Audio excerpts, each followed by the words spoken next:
Hello and welcome back to Jam in the Print Room. This episode is a FESPA special and we've got Suzi and John from FESPA who are going to join us today. Hi guys. Yeah, I think so. Spot on. Yeah, I think so. And as ever we've got Jack as well, and for those eager-eyed one of you viewers will notice that we do not have Andy McGuinness, who is poorly in bed. Anybody would think we were even less professional if Andy was coughing and spluttering. Guys, thank you so much for joining us. And as you probably know, we kind of just chew the fat and understand a little bit more about you guys and your world and how you're experiencing everything. But we do always kick off with a bit of a recap of how's your month. So busy. Yeah, it's kind of started the year the same we ended it. Touring the country, meeting members, non-members, collaborating to Scotland in last year. Yeah. I did a 3-day tour up there. It would have been rude not to follow that down in the new year to the rest of England and what have you, won't it? So, Yeah. We went to Scotland and we went to LPG, Merson Group, Trade Print, Cube Wraps. Had a great trip right the way up to Dundee and back. And don't forget Eastern. Eastern Exhibitions, yeah. We went to our mate Chevy. Yeah, so what are you doing events there, or are you sort of meeting people and finding out what's going on? Yeah, so obviously I've been here for nearly 9 years and I've always felt it's really important to sort of stay in touch with the members, understand a little bit more. And we're just literally trying to make the effort to go around, see what they do, understand what they do. And while we're out and about there, we're sort of looking at the waste, see if there's anything we can do with the waste accreditation. It's a lot easier to do when you're on site with some of these people to understand the products and what the challenges are. But really just getting a feel for our community. Because, you kind of think, oh, well, they do this, they print this, and then you go and you see 10 different things that they're printing or that they're wrapping or, and it's just really important for us to be out there and visiting people as much as we possibly can and just showing that, we care that they're part of the community and it matters to us, really. So, and it means that John gets to spend all the time in the world with me, so he loves it. It doesn't drive him mad at all. That's such a bonus, is that as well. Not trying to escape Suzi, it's just part of the job. It just looks that way. I have a little thing. Whereas when we go, God, honestly, he literally, whenever we go anywhere, I'm like, count to 10, and he's in a skip. It's brilliant. The camera's like this, and it's like, skip. Yeah, there was a LinkedIn post saying, look, there's the gin rat, and I just disappeared. Skip rat. Just quite know where to go with that one. There was a program. I did see something where somebody turned their skip into a little sort of house. Yeah.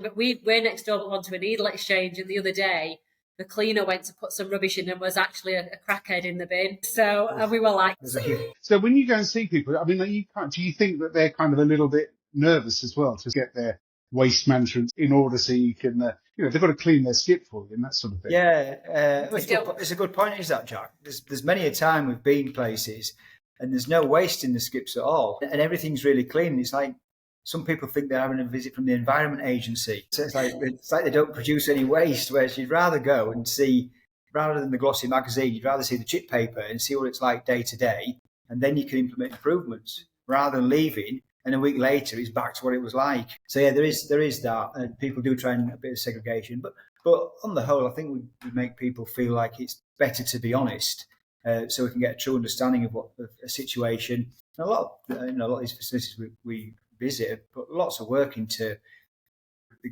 graphics industry is fabulous at putting effort into sustainability. So there's a lot of effort put in, but there's always areas where we can bring improvements and recommendations and just have conversation of, these guys can roadmap the journey, really. So yeah, there is a little bit of that, but there is a lot more honesty on the ground as well.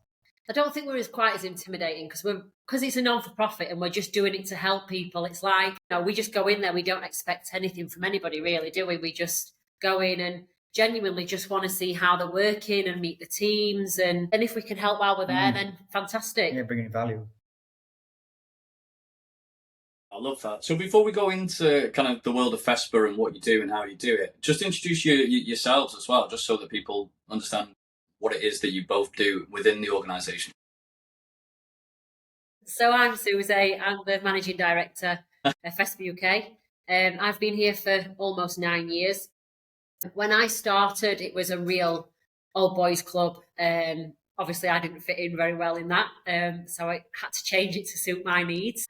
For me, I took over just after COVID as MD, and it was really clear that as an association, we needed to do more to interact more with our members, and the projects that we do and the events that we carry out. It's important that it makes a difference to people. I'm in a very fortunate position that the board let me and John basically do what we want to do, and we ask for forgiveness rather than for advice and acceptance. So projects like the Next Gen, like the Waste Accreditation, that's what we are about as an association, and it's what me and our team do really well is find a niche, find something that people are struggling with, listen to our members, and then create initiatives and events that can physically help them. That it's not. John laughs at me all the time because we get asked to join all these groups, and then I'm like, not another fizzy water meeting, and I can't stand it. I know you have to talk things, but for me, unless it's going to come out with an action and it's going to make a difference, you don't include me because I'll just sit there with my face on the whole time. So that's sort of what I do. I'm the moaning side of it. Yeah, well, I was an engineer for 10 years. I got into waste management about 25 years ago. So I've been I ran a waste company, and then I was director at waste business for 15 years. And then Suzi and I started working about 5 years ago, something like that. We met. Yeah. Because I was invited to an environmental forum. It was a webinar hosted by another federation, fizzy water meeting. Sat like this. And it was in the graphics industry, and it was basically there's maybe 60, 70 suppliers and brand owners, company owners, converters, the full spectrum of the industry. And it was all about the environment and sustainability. And it was at a time when there wasn't that much knowledge about it, and maybe there still isn't, but it was all aimed at material selection, and the material choice would end up that material be recycled, which is nonsense. So as a guest, I said, do you mind if I spend 10 minutes putting everyone's fire out here? Has anybody spoken to the recycling world? And it went very quiet, so I spent 20 minutes dampening the whole meeting. And Suzi afterwards, we got together and started talking about FESPA UK, and how I suddenly realised that this was the only proactive area of the industry that was looking at sustainability with any vigour and any realism. So at that point, we developed the accreditation and started working together on large capacities. And it got to the stage where we worked together every day, and I'm still smiling.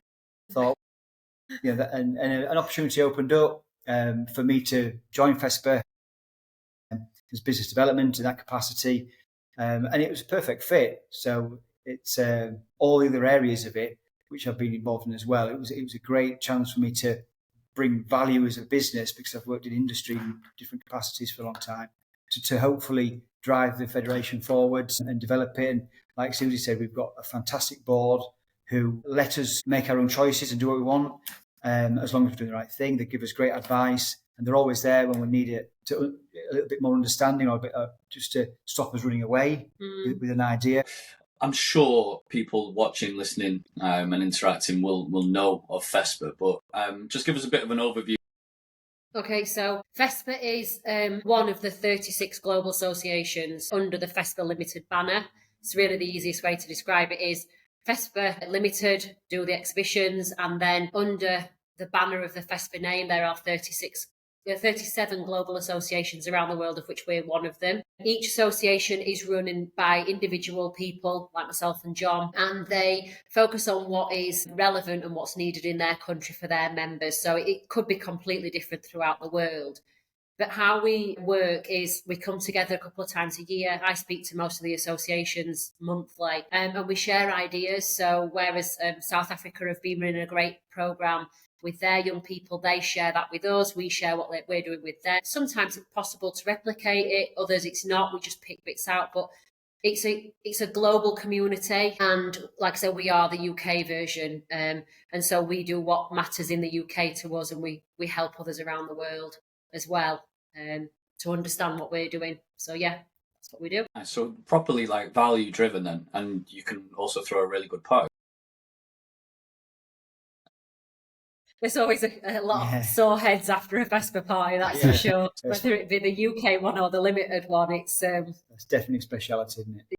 Yeah, I think having them one day after the other is not that helpful to people from experience. Well, I did actually, funnily enough, after last year's headache, our party this year in Berlin's on the Tuesday the 6th, and FESPA's is on the Thursday, so we do get a bit of a gap because it's a really lot. Quite happy about that. Yeah. So do all the local FESPAs have an event like that? Is it just you guys? No, it's just us. Well, no, I know Belgium do and Finland, but they all have different ways of doing it. So I got asked by our members to do it about 7 years ago. It's just grown from then. So it's something that I've done, and what's really nice is the people that came 7 years ago are still coming, but every year we just see more and more. We have to get a bigger and bigger venue, and it's just lovely to see that community grow. Yeah, no, and they're really good. And like I say, they're really good parties as well, aren't they? And it's just a really nice kind of vibe as well. Everyone's there just for a good time and each other as well. Yeah, no, it'll be great. I've got a great venue in Berlin. It's fantastic. Just following up on what you're talking about with FESPA and how you work, in terms of other trade associations, what's your relationship with them both sort of locally and internationally? Like I said, the other international associations we work very, very closely with. I actually mentor some of the other associations that on the global boat on them to try and help them understand how we do it and the events and replicate some of the things. So that's good. With the other associations, we're always open to working with everybody. I don't see the point in creating competition. We work very closely with Craig and Linda at the BSGA. Craig was at our summit. We made sure that he was invited so he could take away the knowledge from that. We were with him on Friday, weren't we? You were with him on Friday. Science Express, yeah. Yeah, we had a table next to him, so we spent the day gassing and exchanging ideas. We do, like Suzi said, I think the days of the old school cloak and dagger and keep yourself to yourselves I think that's over. You know, I think the days of companies collaborating together and as a community and associations collaborating as well, you know, it's got to be for the better of the industry. And we're a small industry. We all know each other. So rather than keeping what you do to yourself, I mean, we've all got our skills. The BSGA have got their skills, health and safety being a great attribute. We've got our skills. So we interact with them as well. You know, when we were at Linda on Friday, we said quite openly, you know, we're an academy here for business owners on sustainability, and any BSGA member is more than welcome to come to the academy and, you know, reduce costs and, you know, discounts for their members. And we'd rather share the information, the knowledge that we have, rather than try and cloak and dagger it. The days of these are our members, not yours, I think they're well gone, aren't they? Yeah, I think, for example, at Rapfest, you know, Craig contacted me. Well, we have a conversation most weeks, me and Craig anyway. So we were chatting about his members coming along to Rapfest. So we did him a special discount code for his members to come. And I think it's working like that we get such great collaboration. And yeah, I have no problem working with any association as long as they want to be proactive. What I can't do with is trying to work with associations, setting goals to achieve, and then coming back to the next meeting and going, oh, well, we didn't do that. Or Don't mention I won't mention anybody. I'm just saying, as long as they want to push forward and be proactive, more than happy. Otherwise, we'll just push forward and do what we can. You might do it in slightly different ways or through different directions. So you're all looking for the benefit of the industry as a whole, and our industries very much overlap. So I think it's a great thing.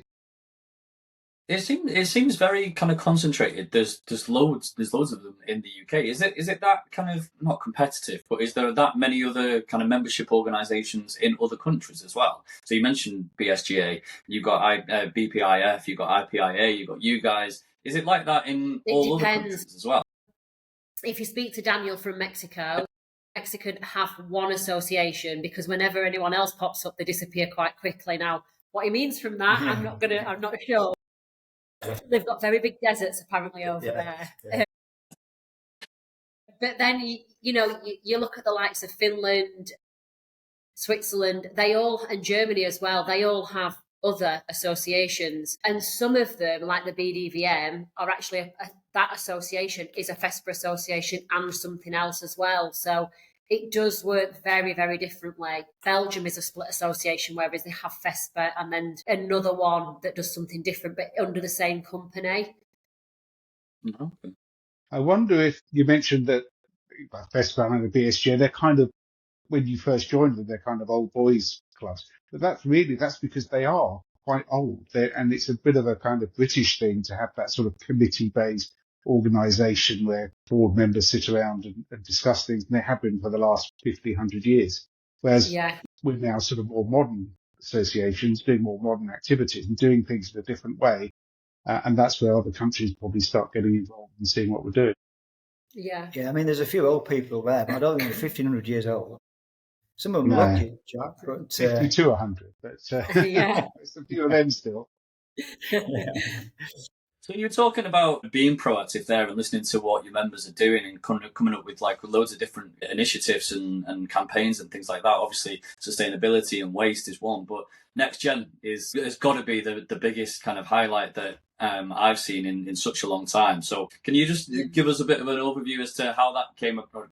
Yeah, so it was actually myself and Jay that were chatting, and whenever Jay came anywhere with me, it was him, and then Nicole from RMC used to bring Alex Pollard, and they were literally the only people. And Jay was obviously his job, and Nicole sort of loves investing in people, and she's part of the board. And so Jay sort of said, why are we not doing something for young people? And so we decided to give young people the opportunity to do the same. The project originally was twofold. So the first was to give young professionals who work in print the opportunity to grow their network for the future.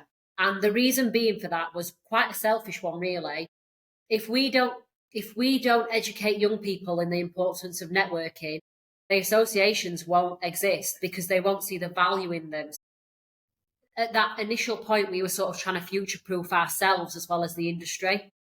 The second point of it was using the footage that we have from the Next Gen and having them involved, reaching out to the wider education system, because nobody feeds into print. Get the odd graphic designer, but they don't understand what print is. They don't understand what a full stop's going to look like when it's 100 foot up on a building. And so we just think that we use the young people that we've got who are so creative and so amazing to reach outside the industry to encourage young people to get in. So that was sort of the two-prong thing that we were going for. And it was really, like I say, to future-proof the association and the industry. There's a lot of old people about. There's a lot of old folks like forgive me, Jack, but like me and you, that aren't going to be here forever. And we just... I can't insult anybody. We're not in that category, Suzi. Get in. Suzi, well, she sat next to me. But there's, like Suzi alluded to, it's such a vibrant industry. It's full of energy and creativity, and yet there's such a gap between young people knowing that and understanding it and wanting careers in it, because there's so many avenues that we have, from design to production to whether it be, warehouse, marketing, sales, even the various sectors of graphics industry, like the self-adhesive or the banner, or the wide format.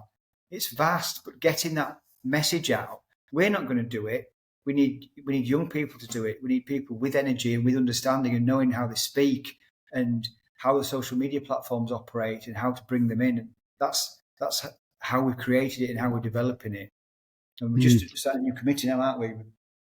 Application's gone out for a new committee for the next 2 years, and we're going to run it from 3 areas of the UK. We're going to run from Scotland, one in the north, one in the south as well, so we can collaborate. Because what we've done in the past as well is have sort of physical meetings and events for Next Gen, but there's a lot can be said for having a physical meeting, say in Scotland, and have it on webinars at the other 2 areas. So to create it a lot more interactive and get it, use the platforms that are available that these people want to operate. Yeah. And the committee are the young guys, and we've got some fantastic applicants. Yeah, we are really full of energy and ideas, and the people that we need. And they're the people that are going to promote it and bring people in to the positions that need filling. Yeah, I think so far we've been really lucky. So the first 2 years that we ran it, Sarah Lees from Compass helped me particularly to engage with the committee, because although they were on the committee, they're still quite young, they've got their own job roles, and so she's really helped me pull that together, and that will be continuing on the next committee. But then Colin McDermott's going to help to support the Scottish committee, so that we've got people in each region, because what we've found is, although employers are willing to invest the time, sometimes if we've got an event in Manchester and they're having to come up from London or down from Scotland, it's a big investment for them, and they haven't always got that in the budget. So if we sort of try and do a Scottish, a North and a South, we can run the events simultaneously on the same day, and then each one can have an education, and then they can go out and maybe have a drink or have some dinner afterwards and do the networking. That's sort of where we're going this year. Pyramid Displays have very kindly offered us the London and the Manchester branch to do the first one. The reason we did it is because over the 2 years, the people that have committed to the committee, their jobs have grown and they've grown within their roles. So perhaps some of them didn't have the time to invest in the projects that we were wanting to do. And so what we've asked is we've asked them to reapply for the positions if they would like to continue, of which we've had 3, which I'm thrilled about. But then the others are still welcome to get involved. They're still welcome to join us on events. But like I said, their jobs have evolved. They've sort of moved up the ranks over the last 2 years, and you can't expect people to commit to something and hold down a more under pressure job. And so, yeah, and it's also great to have new people coming in with new ideas and new passions. So, yeah, it'd be good. And what we don't want as well, reapplying for the committee, those that are on it, want to be on it because they're reapplied. So that's great, because we already know we've got the right people. But people that are on it and maybe feel obliged to be on it but don't want to, it gives them the opportunity to not have to step back and not have to any sort of negative feeling towards them, because the last thing we want to do is create any sort of uncomfortableness between all the individuals. Yeah, no, absolutely. And what's the criteria to get in? There's a couple of things that we were looking for, really. So age between 18 and 30-ish, we say. And what's really important for us is that the employer is supporting them. So as part of the application, we've asked the employers to have their input, because it's all right the young people say, yeah, we'll do it. But if they don't give them the time, even if it's just a couple of hours a week, if they don't give them that support, then they're not going to get anywhere with it. So we've actually tried to make the application form sort of a dual approach. So get some of the ideas. Why are they wanting to be involved? What do they see? How do they see the project growing? But also from an employer's side, that they are able to commit to the meetings, to attending a couple of events. And like we would expect from a board member, a normal board member is, they'd have to commit to certain things, and that's what we're looking for.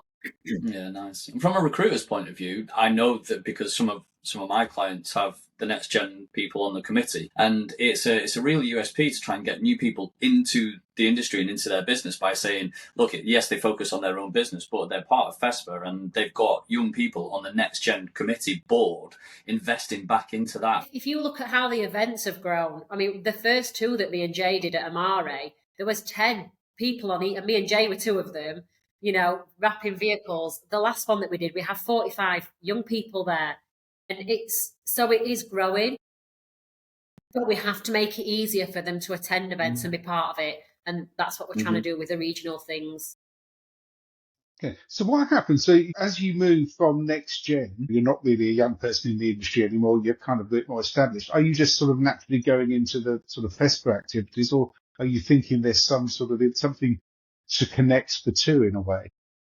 We haven't thought that far, to be honest. I would like to think that by the time in the 30s, early 30s, that they're moving up into the place where probably they're settling down and getting more of a, more established and being invited to these events themselves, really. And I mean, Matt, you'll know more on your side of it, what it looks like from, age ranges and who's moving and what have you. But you'd like to think that if we've given them the support up to 30. It's that platform, isn't it? Because there's a couple of individuals that started it with the next gen, and to be, not to be unfair, were nervous to talk to more than 3 people at a time in a business capacity. 2 years later, they're on panels, on stage, holding their own, talking in public, and it's fantastic to see. So by the time those individuals get to 30, they've progressed so far on the line. It's like we've really given them that platform to progress in the world in whatever career they choose. And that's hugely noticeable. It really is at these events, at these panel shows, and it's almost like an academy, isn't it? Like, because 2 years isn't a long time, but the amount of these young people that have developed and grown in those 2 years is massive. Like you say, if you've spent 2 years in that concentrated, supported environment and established and created all the things that you've done, then I think you're more than ready to go and hold your own, walking around a big boy type of thing. We're now seeing company owners seeing the development of the individuals, so they're buying into it. So for us to progress on the application to want the buy-in of the bosses and the company owners, it's a natural progression, and it's something that they really want to do. It works perfectly to have all that richness of ideas and the individuals being able to be supported, and for the individuals as well, the young people, to know they've got the backing of the boss. When I was young, God, this could take a while. It was a while ago. When I was a boy, there was a Was it black and white? There was a situation. Back in my day, it was so nice early on. I held off where there was a mistake at work. It wasn't my fault, but it could have looked like my fault. But my boss stood by my side, and he realised that it wasn't me. And to me, it was a big situation. To him, it was probably just a little part of his day. But he stood by my side and kind of mentored me in a way, and it just meant so much. None of it is possible without the members. They pay, and it's only a small amount every month, but they do pay towards it. And that membership, I think people think, oh, well, what am I paying for? That's what they're paying for. They're paying towards us and the team having a job and keeping the lights on. But more importantly, when we paid for those 3 young people last year to go to Amsterdam and experience, they wouldn't have got that opportunity. We don't make a lot of money as an association. We don't need to make a lot of money. We just need to make enough to keep the lights on and to keep doing the good work that we're doing. And without the members and, people like the champions and stuff, we can't do that. And we couldn't achieve this. A couple of the old committee would reapply because they've obviously seen it from the beginning. And myself and Sarah, and obviously John now has been supporting them. But just for those 3, and, to have Alex, Isabel and Lauren, who are probably the 3 most enthusiastic committee members to reapply, it's just fantastic because they will carry that through and they'll be able to. And obviously, you can't forget Molly. Moles is here the whole time creating the content. We've had Isabel on the pod, haven't we, Matt? And we've got a nice insight from the inside of Next Gen. And we've got the feeling they get on with each other really well, and that's kind of the objective, isn't it? To build that kind of community and that understanding of how to do that. Because I think that even with us, if you ask what's one of the biggest fears about your sort of working day, it is that going into a room full of people you don't know or barely know. It's daunting. So being able to learn that as a skill and meet as many people as possible, I think that they'll just carry that through all the way through to the end of their career. It's fantastic. Well, they have a WhatsApp group. So if someone's going to an event, they'll WhatsApp each other and go, is anyone going to this? We all do that. Like, how many times, Matt or Jack, we've gone, is anyone going to print show? What time are you going? What time? They're actually doing that themselves now on their own WhatsApp group.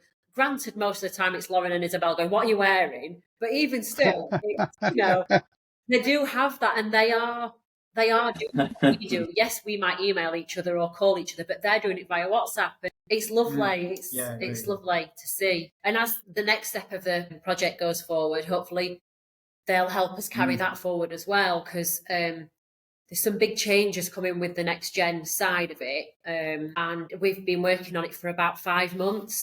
And it launches, obviously we're launching it exclusively on the podcast. We're going to save this till the end of the podcast, but I knew Suzi wouldn't be able to. Well, what point are you up to? We're an hour in, John. I don't know. You've not stopped for breath yet. As I said to you, it's about getting young people into the industry. It's about filling job roles and about supporting people with needs. So we've been working with around 60 colleges around the UK, and it's working with people with autism and disabilities. And we've created a FESPA certification and an internship. And there's going to be a new page on the website where employers can go on and find learners in their area. But what we're aiming to do is link learners with, like I say, autism and other disabilities into the workplace. And just a little bit of background on this. So I'll have probably told you this before, but my nephew is autistic. So he goes to a National Autistic Society school. And we're sat there and we're like, God, do you know what? Thomas would make someone the best employee, because he's not bothered about office gossip. He don't care about the pay rate. He don't care about all these things that, create anxiety and sort of stress in the workplace. But if you gave him a repetitive task or you gave him a job to do, he would be in his element. And we went to 3M. We went to 3M and we saw they did this presentation. There was this young guy there called Ben who was exactly the same as Thomas. Really awkward, couldn't get through interviews. They don't tend to look at you and socialise with you like we would. We sort of started talking to them, learnt a little bit more about the college that Ben came from. And they're all over the country. So at the moment, we're working with 60 colleges that cover from the top end of England to the bottom end of Devon. They're just dying for a chance to be part of a community, be part of an industry. And you wouldn't believe it, but the statistic is there's only 5% of disabled people that can work are actually in work because of various reasons like discrimination and a lack of understanding and fear from employers. And we know there's a huge gap in our industry that needs filling of jobs that need doing. So we're working from the platforms as there's an enormous skill level out there with young people. There's a requirement within industry that is desperately needed where people don't want to do, there's repetitive jobs, whether it's in a design department or production or warehouse or weeding, whatever it may be, that we know there's a workforce out there that is absolutely dying to do this sort of work. The website that we've created is, as Suzi's alluded to, interactive. So the 60 plus colleges that we're working with all upload their learners onto the platform. Then FESPA UK members can go onto the website, search by area, the type of learner, what they want, speak to us and say, this is a perfect role. We then put the college in touch with the member and you talk from there. We've launched already, haven't we? So the colleges are all independently run, and if, say, a learner went into a business, they have a job coach with them that supports that learner until they are settled in the business and are settled in that job role. They help the employers to understand what that learner's needs are, whether it be giving them a daily list of tasks to do or repetitive tasks, or things like if they're sensitive to sound, they have to wear ear defenders, stuff like that. The colleges help them do the health and safety. They do everything with them. They walk them through the whole thing. And what we're looking at is a 6-week work placement just to sort of integrate the learner into the company and make sure that everybody's happy. And then that will go into a fully funded year's internship with that learner. And then at the end of that, they can either go back to college or you can employ them and obviously employ them. But what you've got there is a year that's completely funded with support from the colleges, whereas you can mould these young people into what you want them to be, because they are just so willing and so accepting of that's the job and that's how it's done. It's not, well, why, and why have I got to do that, and can I have till 10:30 off? They're not. That's not how it works. And again, statistically, people with learning disabilities and autism and all these things, they're 7 times more committed to a business once they have been employed than any other employee. So there's a whole workforce out there for people, young people, and these people are aged between 18 and 25, that are really quite switched on, but they just need people to overlook those challenges that they face. Yeah. Guys, that's incredible. That's phenomenal. Well done. When I was in schools doing something called Forest School, I didn't employ the young man. He was the son of one of the teachers, and he said, "Oh, he's struggling to find work." And he was on the spectrum. He's still very capable and functional, but he's such a good person to have work. I could trust him implicitly to give a job, to go and do it properly, to look at them. And the most important thing is the safety of the kids. And he was absolutely on that. It was interesting being with him over the course of a term because he was applying for jobs in various places. And of course, the situation you're in there is if you say what your condition is, you're immediately not considered. Yeah. Without actually anyone digging into what you can do, all about what you can't do, what can you do. And I think the recruitment industry has to take some responsibility for that. I'm not looking at you there, Matt. But I think what you're doing there is absolutely brilliant. To do it with the care and consideration of the time and that's what's needed. Brilliant. Similarly, we went to Nuneaton Signs last week, and Nuneaton Signs has got 70% of the workforce is disabled in some capacity.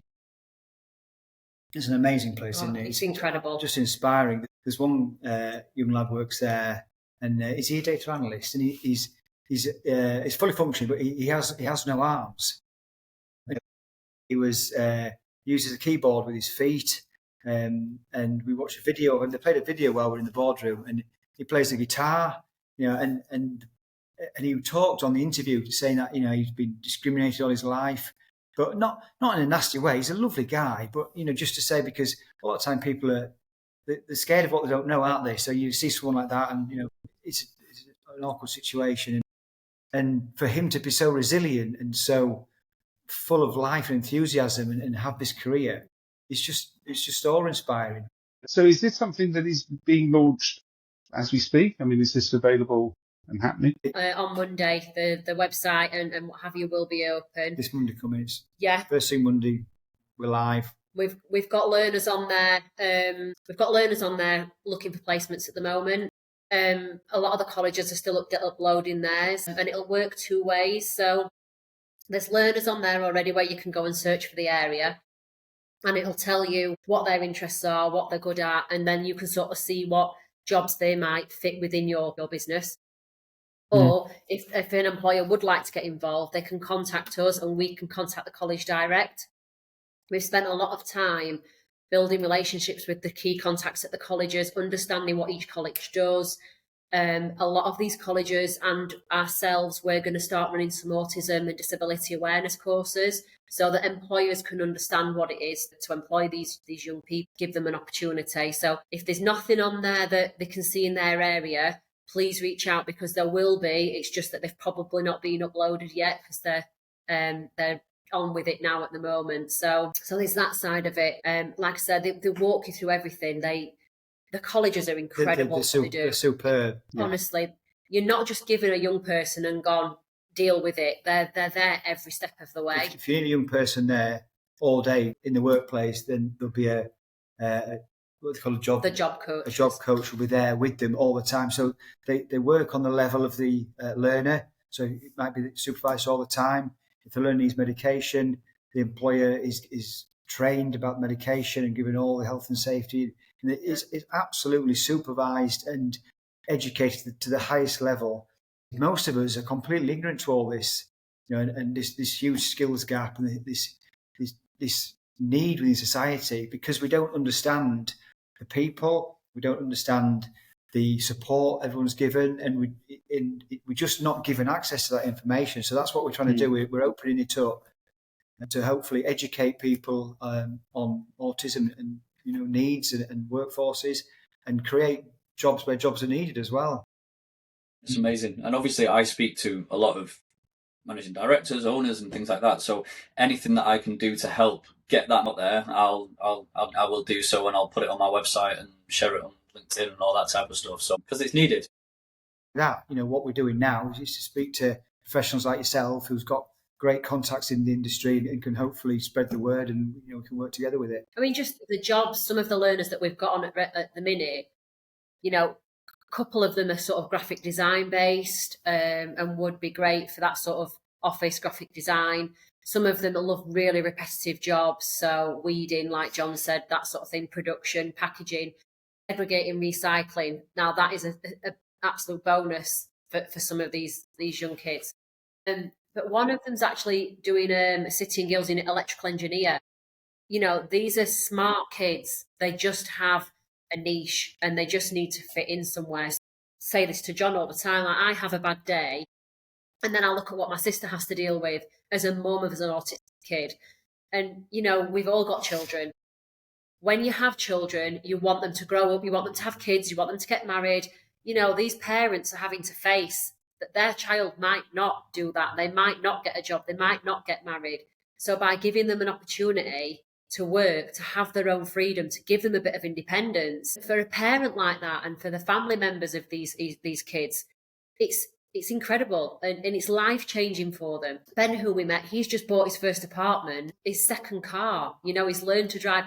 His mum and dad, who we met, they were like, we didn't think he'd ever do anything. They in their heads, they bought a house next to theirs and they were going to care for him forever. And now he's living unaided, and he can drive and he's got his own purpose, and businesses can give them that opportunity and that chance. And I'll tell you now, they'll never come, because we've all been there. Somebody's finished an apprenticeship and they've come and I want another 40 grand because I've done this, and you're never going to get that. I'm not saying don't pay them properly and don't pay them well, but you'll never get that, I want an extra week's holiday, or I want this, or I want that.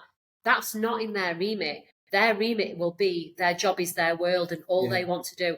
All the ones that we've met hate bank holidays, hate having to take holiday, because they just like to be in the job and they like the routine. I mean, what employer doesn't want that, Oh, absolutely. I think it's amazing. And then from an employer's perspective as well, like there's no financial kind of liability to it, because you said it's fully funded.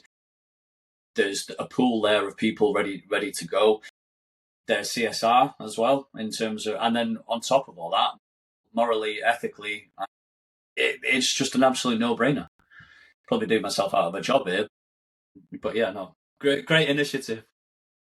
So whether they've got learning disabilities or not, we're showing the industry off to people outside the industry. Actually, giving the colleges that don't provide, shall we say, normal people to print, giving them a bit of a kick up the arse, that these we've got in with these learning disabilities and we've got lots of them around the country. Why are normal colleges not doing that? It highlights what the others should be doing. And hopefully we'll bring more people in, Matt, for you to find jobs for. All the students that do the year-long internship will all be certificate, so they'll have a FESPA certificate on their CVs, because some of them live in. So some of them sort of go to college in London, say, but when they finish their college course and their internship, they might go back to Manchester and live. So what we're doing is we're providing a FESPA UK accredited certificate to say that they understand the print industry, print, signage, graphics. And so when they're starting to look for jobs, they'll have this recognition on their CVs and stuff. So employers see that coming up at the end of the first year. They will have done some work in print, signage or graphics, and they will understand the industry, as opposed to other students that are coming through that I've probably never thought about how a full stop looks 100 foot up, So that's something that future you can look out for and encourage employers to look out for. I think that's amazing and so powerful, because if you look at a vehicle wrapping company and they're 3M accredited with a gold stamp or a gold tick, then that's exactly what this is, but for individuals. So amazing idea. Kind of kept it to ourselves all this time, haven't we? Yeah. 5 months developing it, so. How have you managed that, Suzi? good. Well, no, again, thank you so much, because I think it's incredible. I really, really do.